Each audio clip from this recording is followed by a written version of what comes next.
নমস্কার। অন্নপূর্ণা যোজনার টাকা সরকারি তহবিল থেকে আপনার হয়তো ব্যাংক অ্যাকাউন্টে ঢুকে গেছে। ব্যাংক অ্যাকাউন্টে যদি ঢুকে যায় তারপরে আপনাকে কি করতে হবে, আর যদি ব্যাংক অ্যাকাউন্টে মুখ্যমন্ত্রীর ঘোষণা অনুযায়ী টাকা না ঢোকে তাহলে এখন আপনাকে কি করতে হবে, এবং যাদের বাতিল হয়েছে স্ট্যাটাস চেক করে আপনারা কি করবেন বা কাদের বাতিল হয়েছে এবং টাকা না ঢুকলে অ্যাকচুয়াল কি করতে হবে, সমস্তটা বিস্তারিত এই ভিডিওতে আপনাদের সঙ্গে আলোচনা করব অফিসিয়াল তথ্য অনুযায়ী। কাজেই আপনারা যারা টাকা পেয়েছেন কিংবা বিশেষ করে যারা টাকা পাননি উভয় ভিডিওটা দেখুন। আপনাদের প্রত্যেকের জন্য খুবই গুরুত্বপূর্ণ ভিডিও, যেখানে আমি বিস্তারিত আলোচনা করব টাকা না পেলে এখনই আপনারা কি কি করবেন। আর ভিডিওটি অতি অবশ্যই প্রথম থেকে শুরু করে শেষ পর্যন্ত ওয়াচ করুন যারা টাকা পেয়েছেন বা অন্নপূর্ণা যোজনার টাকা পাননি বা অন্নপূর্ণা যোজনায় আবেদন করেছেন। ভিডিওটি ভালো লাগলে অতি অবশ্যই একটি লাইক প্রদান করুন। আমাদের পরিবারের সদস্য না হয়ে থাকলে এই যে সাবস্ক্রাইব বাটন রয়েছে কালো রঙের, এই সাবস্ক্রাইব বাটনে ক্লিক করে পাশের এই যে বেল আইকনে ক্লিক করে অল নোটিফিকেশনে ক্লিক করে রাখুন। সাবস্ক্রাইব বাটনটা সাদা করে দিন। আর সাবস্ক্রাইব করতে কিন্তু কোনো রকম টাকা লাগে না, সম্পূর্ণ বিনামূল্যে আপনারা সাবস্ক্রাইব করতে পারবেন। সেই কারণে অনুরোধ অবশ্যই সাবস্ক্রাইব করে নেবেন, যাতে সম্পূর্ণ বিনামূল্যে সমস্ত ইনফরমেশান আপনারা সবার প্রথমে পেয়ে যেতে পারেন। তো এখানে সরাসরি মেন টপিকে আসি, যে এখানে আপনারা দেখতেই পাচ্ছেন যে অন্নপূর্ণা যোজনার টাকা না পেলে কি করবেন সেটা বলবো, এবং পেলেও কি করবেন সেটাও আমি বলবো, এবং যাদের বাতিল হয়েছে এর কারণ সহ এবং অফিসিয়াল তথ্য একাধিক বিষয় নিয়ে আলোচনা করব। প্রথমেই বলে রাখি এবার অন্নপূর্ণা যোজনায় মোট আবেদনকারীর সংখ্যা, মানে যারা অন্নপূর্ণা যোজনায় আবেদন করেছেন এমন আবেদনকারীর সংখ্যা 1,60,00,000। 1,60,00,000-এর মধ্যে চূড়ান্ত অনুমোদন পেয়েছে 1,30,00,000, অর্থাৎ ভেরিফিকেশনের পর চূড়ান্তভাবে টাকা পাওয়ার জন্য অরিজিনাল যে প্রাপকরা রয়েছে, যাদের সরকার অনুমোদন দিয়েছে যে আপনারা মাসে সরকারি তহবিল থেকে মাসিক 3,000 টাকা অন্নপূর্ণা যোজনার ভাতা হিসাবে পাবেন, সেই সমস্ত মহিলাদের বা দিদি বোনেদের মোট সংখ্যা 1,30,00,000। এবার কথা হচ্ছে এই 1,30,00,000-এর মধ্যে আপনার নাম কি আছে সেটা বলবো, এবং অ্যাকচুয়ালি কতজনের অ্যাকাউন্টে টাকা দেওয়া হয়েছে সেটাও জানাবো। যাচাইয়ের পর দেখা গেছে 26 লক্ষ এরকম মানুষ আছে যাদের অ্যাকাউন্টে টাকা দেয়া হচ্ছে না, তাদের সম্পূর্ণভাবে বাতিল হয়েছে। এই বাতিলের খাতায় আপনার নাম নেই তো, এবং নাম থাকলে কি করবেন সেটাও বলব। এখানে বলে রাখি 1 জুলাই কি হচ্ছে দুপুর 1টা পর, মানে 1:20 দিকে ট্রান্সফার করা হয়েছে কত মানুষের কাছে, 1,09,92,378 জন মানুষের ব্যাংক অ্যাকাউন্টে টাকা দেওয়া হয়েছে। এটাই অফিসিয়াল সূত্রে খবর, মানে এক ক্লিকেই এতজনের অ্যাকাউন্টে কিন্তু টাকা চলে গেছে।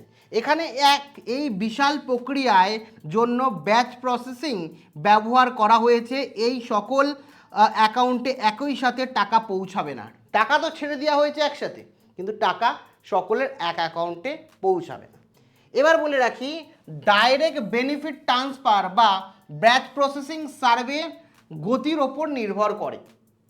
এক একটা করে প্রসেসিং হয়।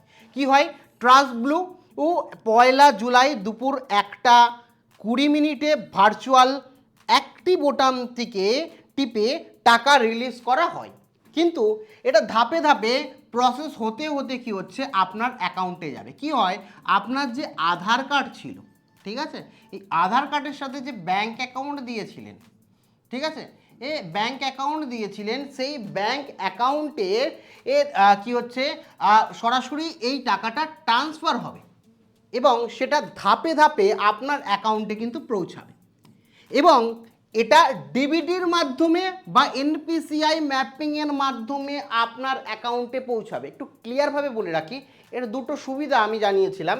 1 নম্বর সুবিধা যে একজন ব্যক্তি, একজন 1 পার্সন কি হচ্ছে ওয়ান ব্যাঙ্ক অ্যাকাউন্টই পাবে, কারণ একজন মানুষের একটা আধার কার্ড আছে, এই আধার কার্ডের সাথে ব্যাঙ্ক অ্যাকাউন্ট লিঙ্ক আছে এবং একটা আধার কার্ডের সাথে একটা ব্যাঙ্ক অ্যাকাউন্টই লিঙ্ক করতে পারবেন। কাজে একজন ব্যক্তি একের বেশি প্রকল্প আবেদন করলেও পাবে না, এই কারণেই ডিবিডি করা হয়েছে। অর্থাৎ একজন ব্যক্তি যদি অফলাইনে আলাদা আলাদা ব্যাঙ্ক অ্যাকাউন্ট দিয়ে চেষ্টা করে যে আমি দুবার বা তিনবার, যেমন এক একজন লক্ষ্মীর ভাণ্ডার 2-3 বার করে পেয়েছেন, 2-3টে অ্যাকাউন্টে পেতেন, সেটা সম্ভব না। এই দুর্নীতি রুখতেই কিন্তু এই সিদ্ধান্ত নেওয়া হয়েছে। দ্বিতীয় হচ্ছে, ধরুন আপনার সুবিধা, ধরুন আপনি এখন আবেদন করেছেন একটা ব্যাঙ্ক অ্যাকাউন্ট দিয়ে, পরে এই ব্যাঙ্ক অ্যাকাউন্টটা আপনি চেঞ্জ করে দিতে চান, যে বন্ধ হয়ে গেল মাঝখানে 2 মাস 3 মাস পর বা 6 মাস পর আপনার ওই অ্যাকাউন্টটা কোনো কারণে বন্ধ হয়ে গেল, বা আপনি ভুলবশত বন্ধ করে দিয়েছেন, অ্যাক্টিভ নেই, সক্রিয় নেই, সেক্ষেত্রে কি হবে, বা আপনি খুলতে পারছেন না কোনো রকম, অনেক সময় সাইবার ক্রাইমে হয়, অনেক কিছুতে হয়, তো এই ক্ষেত্রে আপনার ওই ব্যাঙ্ক অ্যাকাউন্টটা কি হবে, ক্লোজ হয়ে যাওয়ায় অন্নপূর্ণা যোজনার টাকা আপনি পাবেন না। কিন্তু এখানে সেই সমস্যা নেই, এখানে আপনার ব্যাঙ্ক অ্যাকাউন্ট চেঞ্জ করতে 1 মিনিট লাগবে।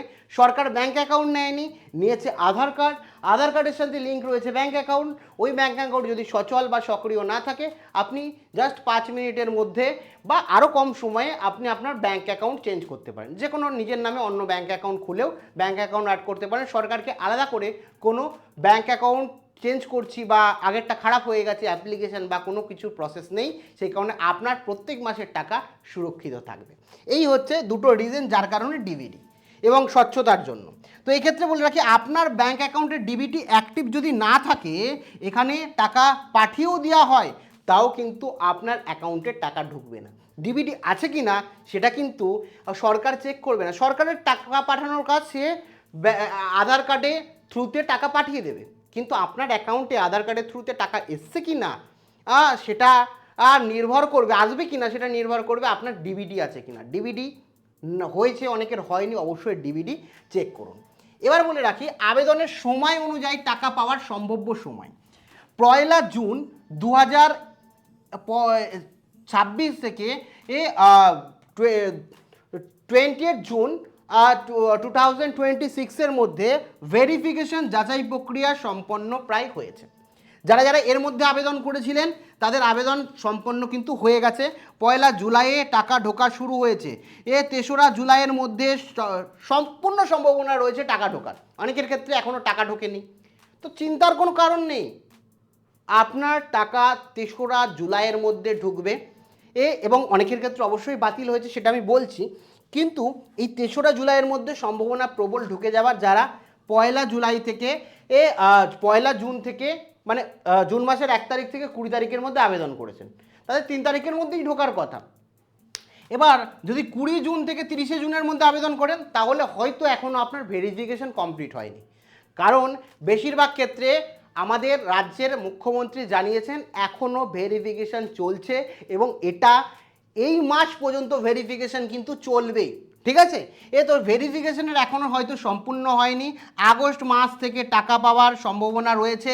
এই মাসে টাকা না পেলেও চিন্তার কোনো কারণ নেই, অনেকে হয়তো এই মাসে টাকা পাবেন না, তাদের যে অ্যাকচুয়াল বাতিল হয়েছে সেটাও না, বাতিল কাদের হয়েছে আমি বলছি। তো এক্ষেত্রে আগস্ট মাসে যদি টাকা পাওয়ার সম্ভাবনা রয়েছে, জুলাই যদি না পান, কাদের ক্ষেত্রে 20 তারিখের পরে বা আজকে বা কালকে যারা আবেদন করেছেন তাদের কিন্তু ভেরিফিকেশন কমপ্লিট হয়নি, সবার ভেরিফিকেশন কমপ্লিট হয়নি, তো তারা পরবর্তীকালে হবে। এবার আপনারা একটু কমেন্ট সেকশনে আমাকে জানান তো, কারা অলরেডি টাকা পেয়েছেন, কারা অলরেডি টাকা পাননি, অবশ্যই কমেন্ট সেকশনে জানান। আপনি কবে আবেদন করেছেন সেটাও কমেন্টে জানিয়েন। এবার একটু বলে রাখি যে 1 থেকে 2 তারিখের মধ্যে সার্ভে প্রসেসিংয়ের জন্য সময় দিতে হবে, সার্ভে প্রসেসিং হবে, যার জন্য অনগোয়িং এখন চলছে, প্রায় 3 দিন আপনাকে প্রোটোকল অনুযায়ী অপেক্ষা করতে হবে। এবং ব্যাংক SMS ব্যাংকিং পাসবই আপডেট আসবে, ঠিক আছে। এখানে অবশ্যই মাথায় রাখবেন যে জুলাইয়ের 3 যদি ডিক্লাইন্ড দেখায় বা 3রা জুলাইয়ের মধ্যে যদি টাকা না ঢুকে, আপনার আবেদন কোনো রকমভাবে ত্রুটি আছে কিনা বা বাতিল হয়েছে কিনা সেটা ধরে নিয়ে আপনাকে প্রসেস দেখতে হবে, ব্যাংকের সাথে যোগাযোগ করতে হবে। আপনারা মোটামুটি মনে করুন 3-4 তারিখ, ম্যাক্সিমাম হলে 5 তারিখ পর্যন্ত ওয়েট করুন। আর কোনো ইনফরমেশান যদি আসে সেগুলো তো আপনারা জানাবোই, আমরা চোখ রাখুন, আর আপনাদের পুরো রকমভাবে সাহায্য করব যাতে আপনারা সমস্ত তথ্য পেয়ে আপনারা টাকাটা পান। যদি বাতিলও হয় কারণ দিয়ে আমরা বলবো। এক্ষেত্রে ডিক্লাইন হতেই পারে, আপনার হয়তো টাকা ঢোকেনি, সেক্ষেত্রে আপনাকে ব্যাংকে যেতে হবে, ব্যাংকে গিয়ে দেখতে হবে এবং সেটা হওয়ার সম্ভাবনা প্রায় নেই বললেই চলে। ম্যাক্সিমামে 5 তারিখের মধ্যে যাদের যাদের SMS এসছে তাদের তো কনফার্মলি ঢুকছে। যে আপনার একটা বাংলায় SMS এসছে দেখবেন পশ্চিমবঙ্গ সরকারের তরফ থেকে আপনাকে 3000 টাকা অন্নপূর্ণা যোজনার সফল প্রাপক হিসাবে দেওয়া হলো, এরকম ধরনের একটা SMS যাদের আসছে কনফার্মলি তারা টাকা পাবেন। প্রসেস একটু ডিলে হচ্ছে এবং অনেকের ক্ষেত্রে হয়তো ভেরিফিকেশন হয়নি, সময় লাগবে এবং টাকাটা একসাথে আসা অনেকটা মানে একই দিনে একই সময়ে আসা সম্ভব নয়। টাকা রিলিজ করলেও ধীরে ধীরেই কিন্তু প্রসেস হবে।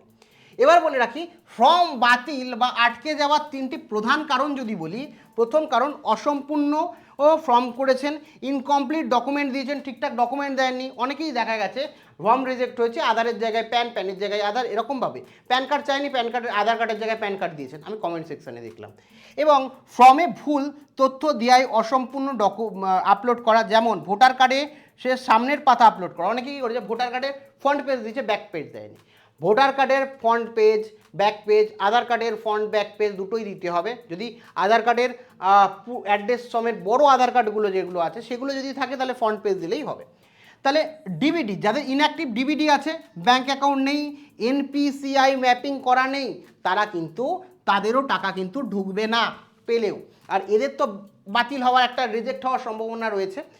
এবং ভোটার তালিকায় অমিল, ভোটার লিস্টে মিসম্যাচ বা 2000 সালে যে এসআইআর হয়েছিল এরপর প্রকাশিত চূড়ান্ত ভোটার তালিকায় নাম না থাকা বা আবেদন তথ্যের সাথে ভোটার লিস্টের হুবহু মিল থাকতে হবে, যদি মিল না থাকে তাহলেও কিন্তু আপনার নাম বাতিলের খাতায় ধরে নিতে পারেন।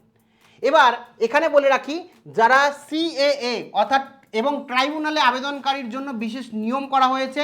আপনি যদি CAA অর্থাৎ সিটিজেন অ্যামেন্ডমেন্ট অ্যাক্টের দরুন ভারতীয় নাগরিক হওয়ার জন্য অ্যাকচুয়ালি আবেদন করেন, কিংবা ট্রাইব্যুনালে আবেদন করেন, যাদের SIR এ নাম ওঠেনি তারা যদি ট্রাইব্যুনালে ভোটার লিস্টে নাম ওঠার জন্য আবেদন করেন এবং এই মুহূর্তে পেন্ডিং থাকে সেটা, তো মামলার যদি অমীমাংসিত হয়, পেন্ডিং থাকে, যতদিন না পর্যন্ত নিষ্পত্তি হচ্ছে, সামাজিক ভাতা কিন্তু টাকা চালু থাকবে।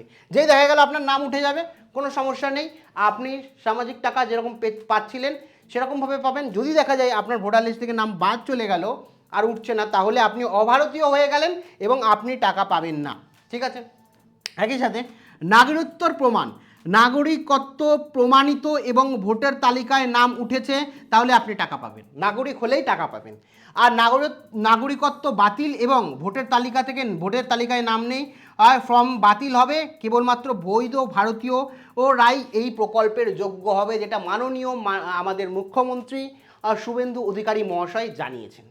এবার এখানে বলে রাখি, সাফল্যের খতিয়ান জনকল্যাণমূলক যে শিবির ছিল, যেখানে 8,15,000 মানুষ কিন্তু আবেদন করেছিল, যে আমরা জানি 1 তারিখ জুন মাসের, 2 তারিখ, 3 তারিখ আর হচ্ছে 4 তারিখ, একদিন বাড়িয়েছে। এই 4 দিন মিলে 8,15,000 আবেদন করেছিল। এই 4 দিন ব্যাপী জনকল্যাণ শিবিরে যে সমস্ত মহিলারা অফলাইনে ফর্ম জমা দিয়েছিলেন তাদের তথ্য সফলভাবে যাচাই হয়েছে। ফর্মে কোনো ভুল না থাকলে তারা 1 জুলাই সফলভাবে অ্যাকাউন্টে টাকা পেয়েছেন, হয়তো অনেকে পাননি, হয়তো 1-2 দিনের মধ্যেই পেয়ে যাবেন। বেশিরভাগ ক্ষেত্রে যারা জনকল্যাণ শিবিরে অফলাইনে জমা দিয়েছেন তারা ফর্ম পেয়ে ফটাফট আবেদন প্রক্রিয়া চালিয়েছে, মানে অনলাইনে তুলেছে এবং ভেরিফিকেশনও করেছে, যার কারণে তারা কি হচ্ছে টাকাটা পাবেন। পরবর্তী পদক্ষেপ, যারা 3রা জুলাইয়ের পর অ্যাপ্লিকেশন নাম্বার আর রিসিপ্ট কপি অথবা আপনার অনলাইনে ফর্মের যে প্রিন্ট আউট, ধরুন এই মুহূর্তে দাঁড়িয়ে আপনি টাকা পেলেন না, সেক্ষেত্রে কি করতে হবে, আপনার বা কোনো ভুলভ্রান্তি হয়েছে, আপনাকে কিন্তু কল করবে, আপনার ডকুমেন্ট ভেরিফিকেশন হবে। তার জন্য আপনাকে যে অ্যাপ্লিকেশন করেছিলেন, যে অ্যাপ্লিকেশন নাম্বার রয়েছে, বেনিফিশিয়ারি আইডি রয়েছে, রিসিপ্ট কপি যেটা রিসিপ্ট কপি রয়েছে সেটা, এবং অনলাইনে যে ফর্ম ফিল আপ সেটার প্রিন্ট আউট জেরক্স করে রেখে দেবেন, এবং সাথে আপনার আধার কার্ডের অরিজিনাল আসল এবং জেরক্স কপি, আর আপনার ব্যাংকের পাসবুকটা আপডেট করেন। একই সাথে আপনি কি হচ্ছে আধার কার্ডের সাথে ভোটার কার্ডও রেখে দেবেন ভেরিফিকেশনের জন্য, যাতে যখনই ভেরিফিকেশন করবে ফোন কল মারফত বা হয়তো দেখতে চেলো বাড়িতে এসে, তো এগুলো দেখাতে পারেন। আর একটা জিনিস অবশ্যই ব্যাংকের পাসবই আপডেট করে দেখুন, অনেক সময় SMS আসে না, ঢোকে না, অনেক সময় সমস্যাও হয়। ঠিক আছে, এবার পরবর্তী পর্ব, ধরুন আপনার এক্ষেত্রেও টাকা আসছে না, সেক্ষেত্রে আপনার কাজ কি, বিডিও বা পৌরসভায় গিয়ে কি করণীয়, ও আপনার যদি কোনো ভুল থাকে সেই যোগাযোগ করা, নথি আপনার এলাকার বিডিও অফিস বা পৌরসভায় যান, আর স্ট্যাটাস যাচাই করুন, তাদের কাছে জিজ্ঞাসা করুন যে আমার ফর্মটি রিজেক্ট হয়েছে নাকি ইনকোয়ারি রিভার্স হয়েছে, জিজ্ঞাসা করুন, তারা সাহায্য করবে। ত্রুটি চিহ্নিত করুন, মোটামুটি 5 তারিখ 6 তারিখ যেতে দেন, 10 তারিখ যেতে দেন, তারপর আপনি যান। বাতিল হলে কারণ জানুন এবং রিলিভেন্ট জানুন কোন তথ্য বা কোন ডকুমেন্ট ভুল হয়েছে এবং সেটাকে রিসাবমিট কিভাবে করা যায়, কোন কোন ডকুমেন্ট, এবং সংশোধনের যদি করা যায় সেক্ষেত্রে সঠিক তথ্য বা ডকুমেন্ট জমা দিন, ভুল সংশোধন করুন, আপনার অ্যাকাউন্টে আবার এ মাস না হলো পরের মাসে টাকা ঢুকবে। তো এক্ষেত্রে বাতিল হলেও কোনো কারণ যদি বাতিল হয় সেই কারণটা জেনে আবার পুনরায় সঠিকভাবে আপনারা ফর্ম ফিল আপ করুন। এবার এক্ষেত্রে আজকেই গিয়ে ভিডিওতে ভিড় করবেন এমন নয়, সময় লাগুক, একটু সময় দিন, 10 তারিখ অন্তত ওয়েট করুন, 5-10 তারিখ। আগামী দিনের রূপরেখা, প্রতি মাসে আপনার টাকা, যারা টাকা পেয়েছেন প্রতি মাসে কিন্তু আপনি টাকা পেয়ে যাবেন, ওর জন্য আবার পরের বার দেখতে হবে এমন কিছু নয়। যদি কোনো বিষয় আসে যে পরের বার আপডেট করতে হবে, আপনাকে এখন যে ইনফরমেশন আছে পরের বার কিছু করতে হবে না, দেখা গেল হতেই পারে, দেখলেন প্রথমে বলা হয়েছিল অন্নপূর্ণা যোজনা যারা লক্ষ্মীর ভাণ্ডার পাবে তারাই পাবে, তারপরে ফর্ম ফিল আপ, তারপরে ভেরিফিকেশান হচ্ছে, তারপরে একাধিকভাবে বাতিল যাচ্ছে। তো পরের বার যদি দেখা যায় যে আবার যারা পেয়েছেন তাদেরকে আবার কোনো আপডেট করতে হবে প্রতি মাসে, তাহলে কিন্তু সেটা, ধরুন এখন কেউ সরকারি চাকরি করছে না, সরকারি চাকরি পেলো, তাহলে তো আপডেট করতে হবে। তো আপডেট যদি করতে হয় সেক্ষেত্রেও আমি তথ্য জানিয়ে দেবো। এই মুহূর্তে ভুল সংশোধন করে নিলে আগস্ট মাসে আপনি টাকা পাবেন, এবং অন্নপূর্ণা ভাণ্ডারের মতোই এটা মাসিক প্রকল্প, মাসে টাকা ঢুকে যাবে, এবং কোনো জিনিস যদি মাসে আপডেট করতে হয় বা 6 মাস পর বা 3 মাস পর আপডেট চাই সরকার, সেটাও আপনাদের জানিয়ে দেবো। আর যারা টাকা পাননি ওয়েট করুন, ম্যাক্সিমামটা পেয়ে যাবেন। আর যদি না পান সেক্ষেত্রে তো বললামই অপশান, এছাড়াও একাধিক উপায় বের করবে এর মধ্যেই সরকার, সেক্ষেত্রেও সেগুলোও আপনাদের জানিয়ে দেবো। বাদবাকি আপনাদের কোনো প্রশ্ন থাকলে অবশ্যই জানিয়েন। যারা এতদূর পর্যন্ত ভিডিওটি দেখেছেন তাদেরকে বলে রাখি, আপনারা এই মুহূর্তে দাঁড়িয়ে কবে আবেদন করেছেন এবং একই সাথে আপনি টাকা পেয়েছেন কি না, সেটা অনলাইনে করেছেন না অফলাইনে করেছেন অবশ্যই কমেন্টে লিখুন, তাহলে আমি আপনাদের যথারীতি রিপ্লাই করার চেষ্টা করব যে অ্যাকচুয়ালি আপনি কবে নাগাদ পেতে পারেন। বাদবাকি দেখা হচ্ছে পরবর্তী ভিডিওতে। Thank you.